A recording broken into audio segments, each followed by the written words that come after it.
ایک مرتبہ ایک شخص حضرت علی کی خدمت میں حاضر ہوا اور اس نے کہا، حضرت علی امیر المومنین، میں نے سنا کہ آپ کی جو تلوار ہے ذوالفقار یہ پہاڑ کو چیر دیتی ہے، اگر یہ پہاڑ پہ لگے تو اس کے 2 حصے کر دیتی ہے، کیا یہ بات سچ ہے؟ حضرت علی نے کہا بالکل سچ ہے، بالکل صحیح ہے۔ اس نے کہا میں تو آزمانا چاہوں گا خود، تو ہی میں مانوں گا۔ حضرت علی نے کہا ٹھیک ہے۔ اس نے حضرت علی کی تلوار پکڑی، سامنے دیوار تھی، اس نے زور سے ماری لیکن دیوار کو کچھ بھی نہ ہوا، جس پر اس نے حضرت علی کو کہا یہ پہاڑ کو کیا چیرے گی، اس نے تو دیوار کو کچھ نہیں کیا۔ حضرت علی نے کہا میری بات سنو، میں نے تمہیں اپنی تلوار دی تھی، اپنا ہاتھ نہیں دیا تھا، میرے ہاتھ کے بنا یہ صرف ایک لوہے کا اوزار ہے، ایک لوہے کا سانچہ، اس کے بنا کچھ بھی نہیں ہے۔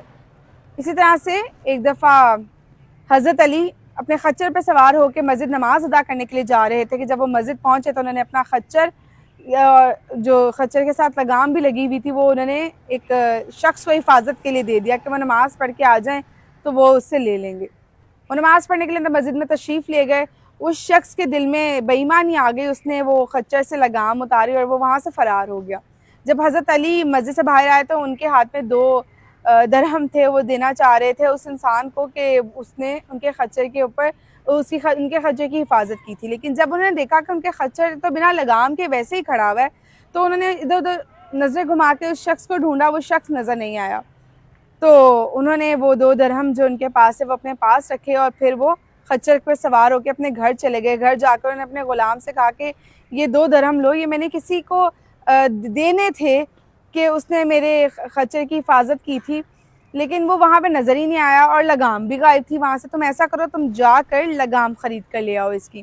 وہ ان کا غلام جب بازار لگام خریدنے کے لیے جاتا ہے تو دیکھتا ہے ایک شخص کے ہاتھ میں وہی لگام ہے، وہ 2 درہم کی بیچ رہا ہے۔ جب اس سے پوچھا تو اس نے کہا کہ مجھے کو یہ 2 درہم بیچ گیا تھا، تو اس نے وہی 2 درہم اس کو دیے اور اس سے وہ لگام خریدی اور وہ گھر آیا اور سارا واقعہ حضرت علی کو سنایا۔ تو حضرت علی نے کہا کہ دیکھو کچھ لوگ جلد بازی میں جو حلال کمانا ہوتا ہے اسے حرام کر جاتے ہیں۔ وہ اپنی اجلت، میں نے اس شخص کو بھی 2 درہم اجلت دینی تھی لیکن وہ چلا گیا بے ایمانی کر کے۔ تو جو نصیب میں ہوتا ہے نا وہ کسی نہ کسی طریقے سے ملتا ہے، نصیب سے زیادہ کبھی بھی نہیں ملتا۔ آپ بس اللہ سے دعا کرتے ہو، اللہ پاک آپ کی دعائیں سنتا ہے، دعاؤں سے نصیب بدل بھی دیتا ہے، لیکن جو چیز، جو رقم، جو دولت آپ کے نصیب میں لکھ گئی ہے وہ آپ کو کسی نہ کسی طریقے سے پہنچ جائے گی۔ اسے حلال کر کے کمایا کریں، صبر سے کمایا کریں، اسے حرام نہ کیا کریں۔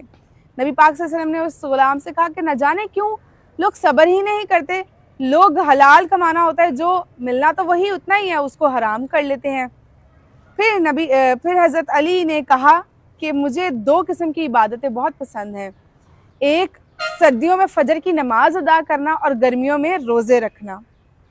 کیونکہ عبادت کا مزہ ہی تب ہے جب آپ کو عبادت کرنے میں مزہ آئے۔ جو دنیا میں ہی عبادت کرنا جو کر رہے ہیں وہ مزہ نہیں دے رہی تو وہ آخرت میں کیا اجلت دے گی آپ کو۔ پھر حضرت علی نے ایک چیز اور کہی کہ اللہ کے قریب 3 وہ لوگ ہیں جنہیں اللہ پسند نہیں کرتا، ایک وہ جو اپنے آپ کو سب سے برتر سمجھتے ہیں، دوسروں کو کم تر سمجھتے ہیں، دوسرا وہ جو سمجھتے ہیں کہ ان کے تو حصے میں بہت ساری نیکیاں، بہت سارے اعمال ہیں، وہ بخش دیے جائیں گے، اور تیسری بات وہ کہ وہ اپنے آپ کو سمجھتے ہی نہیں ہیں کہ وہ گناہ گار ہیں، وہ دوسروں کو گناہ گار سمجھتے ہیں۔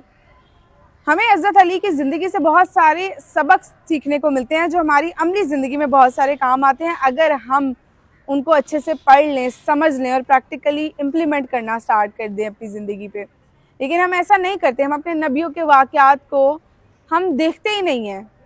ہماری اتنی سنت، ہمارے نبی پاک صلی اللہ علیہ وآلہ وسلم کے جو اعمال تھے جو تھے وہ سنت کی شکل میں ہمارے پاس ہیں، اللہ تعالیٰ کے احکامات قرآن مجید کی صورت میں ہمارے پاس ہیں، لیکن ہم ان چیزوں کو پڑھتے نہیں ہیں، ان سے فائدہ نہیں حاصل کرتے۔ ہم ان کو پڑھیں گے، انہیں سمجھیں گے، سیکھیں گے، جانیں گے، اپنے بچوں کو سکھائیں گے، تبھی ہم دنیا اور آخرت کو بہترین جگہ اپنے رہنے کی بنا سکیں گے۔ جزاک اللہ۔